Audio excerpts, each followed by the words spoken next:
Salut à tous, c'est Pangajano, bienvenue sur cette vidéo qui aujourd'hui va parler d'hypnosophie et en l'occurrence revenir sur un élément qu'on retrouve beaucoup donc en hypnose, en PNL, notamment avec la notion des submodalités.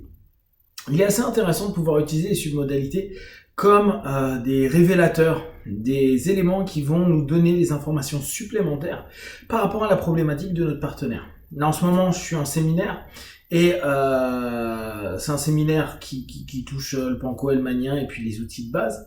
Et ce qui est intéressant, c'est que dans la dynamique, il y a beaucoup de questionnements qui se posent par rapport aux problématiques que nos partenaires peuvent avoir. Et ce que je voulais montrer, c'est qu'il y a des moments, notre partenaire va nous donner l'information, type, par exemple, là on prend le cas concret de ce qui se passe ici, j'ai un acouphène et donc je veux l'enlever. Ok. La notion qu'on pourrait bosser en hypnose symptomatique, c'est de dire, bon bah on va réduire avec des submodalités l'acouphène. C'est une possibilité. D'un autre côté, on a la colère. La colère, c'est quelque chose que je veux diminuer, enlever et retirer.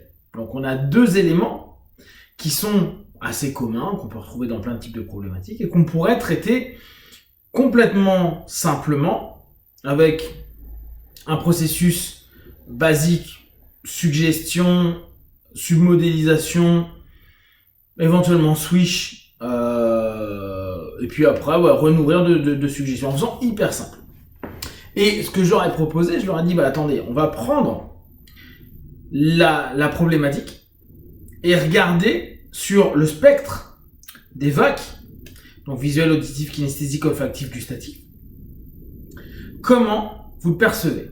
Bon, le plus marquant est de prendre le partenaire qui a, l'apprenant qui a un acouphène, qui est donc auditif, et de jouer sur la modalité sensitive différente. Et ce qui a été intéressant, ça confirmait les questionnements qu'on a posés en amont, mais c'était, dans la recherche de bénéfices secondaires, se poser réellement la question, est-ce que l'acouphène, pour l'un, et la colère pour l'autre, sont, par essence, négatifs, problématiques, et qui peut, éventuellement, être travaillé au travers de suggestions toutes simples, submodalités et autres.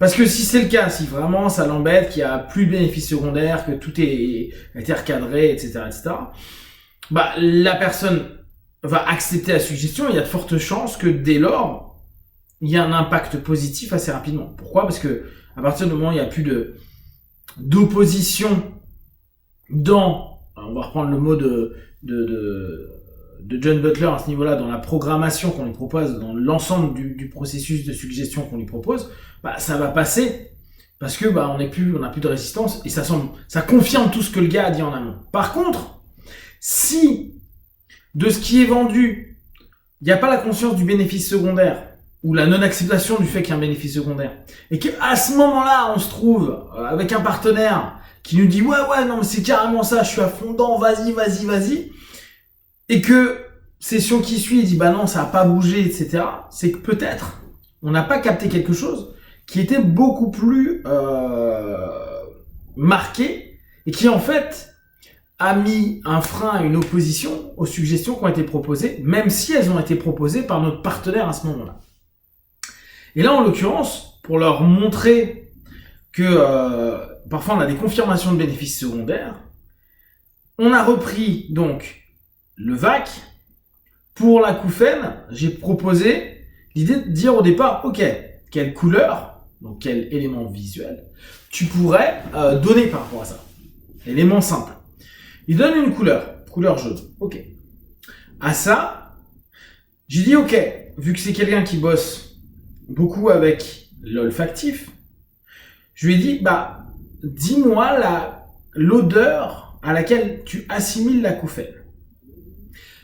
Dans l'hypothèse, je peux partir du principe que logiquement la couleur qu'il me donne est une couleur qui l'embête et que l'odeur qu'il va me donner est une odeur qui le gêne, le dérange, l'emmène vers quelque chose de plutôt négatif. Et là, au bout d'un certain temps, il me dit, bah, moi, j'assimilerais ça à un agrume. Ok. Est-ce que l'agrume est quelque chose de bon pour toi? Est-ce que tu aimes cette odeur? Complètement. Ah. Donc, la symbolique que tu donnes dans un autre sens de la problématique que tu as, dont on a commencé à voir les bénéfices secondaires, et on se rend compte que bah, c'est utile pour X et Y raison, tu es en train de confirmer au travers de la submodalité, de révéler ou de confirmer, parce que là on n'est plus vraiment dans de la révélation, mais de confirmer qu'en réalité, ce qui dans une modalité est négatif ou pourrait sembler négatif parce que c'est la motivation de départ pour venir au cabinet, et bien là, on a quelque chose qui est plutôt sympa, l'agrume, et quand je lui dis mais et la couleur jaune tu l'aimes? Ah ouais, j'aime beaucoup. Ok. Donc en gros, officiellement le pathos, le mal, bah, nous expose à un mot qui est plutôt positif. Et au fur et à mesure, par rapport au recadrage, par rapport à ce moment-là aux bénéfices secondaires, le partenaire se dit bon bah ok, c'est pas tellement quelque chose que je dois retirer, en tout cas tant que j'ai pas capté, intégré, etc. Il y a de fortes chances que je garde pour l'instant cet acouphène. Ce qui ne veut pas dire qu'on peut pas diminuer, travailler les modalités dessus, mais l'enlever serait peut-être non écologique à ce moment-là. Pour l'autre apprenant, bah c'était la colère. Donc la colère, effectivement, là ce coup-ci visuel, auditif, kinesthésiquement j'aurais pu demander, c'est pas ce que j'ai fait. Je lui dis bah donne-moi plutôt une couleur, parce que très souvent c'est on voit rouge, etc., etc. Quelle couleur il donne? Du rouge. Ok. Et à ce moment-là, je lui dis très bien, bah on va faire la même chose que de l'autre côté. Est-ce que tu peux me donner une odeur? Et là on arrive sur la menthe. Coup de chance, j'ai de l'huile essentielle de menthe, je lui mets sous le nez. Et à ce moment-là, revivification, il repart dans le passé. Ah bah la menthe, ça me rappelle quand j'étais petit, la menthe à l'eau. Bon, est-ce que c'est cool? Ah ouais, j'aimais beaucoup ça. Et encore plus petit, mais j'étais vraiment tout petit, ma nounou qui était marocaine et qui faisait beaucoup de thé à la menthe. Et donc des infusions avec de la menthe. Et c'était chouette, doux, agréable, protecteur, blablabla. Sauf que là, ça redonne une autre coloration, certes rouge, à la colère, mais qui n'est pas associée à quelque chose, qui va être nécessairement négatif. Et on l'avait vu, après le questionnement a fait, c'est plutôt après on voit que, il y a un bénéfice secondaire dans cette colère qui est plutôt positif sur certains aspects, et qui, bien sûr, doit être d'abord comprise, avant de le retirer, et de le retirer. J'aime pas ce terme-là, on retire rien du tout, mais avant de l'intégrer, ou le réintégrer, ou le restructurer, pour que ce soit intégrable à un moment donné. Donc, moi je vous invite vraiment, si vous aimez bien travailler sur les submodalités, les travaux des modalités de façon générale, et sur le principe des sens, de poser des questions sur la problématique, sur les différents VAC, afin de voir s'il y a une congruence entre l'ensemble des éléments qui va être proposé. Est-ce que c'est vraiment que du négatif ou au bout du compte, ça peut avoir plus de positif et dès lors, pour les questiosophes et ceux qui aiment poser des questions, vous allez avoir un panel important de liens, de cause à effet et de questionnements en QCP qui pourront vous apporter d'autres ouvertures et d'autres compréhensions. Si vous avez des questions, des remarques, vous partagez sur Facebook, YouTube, j'y répondrai le plus rapidement possible. Comme d'habitude, de tout ce que je propose, ne prenez que ce qui est bon juste pour vous tester, observer, analyser et conclure. Be one. Ciao.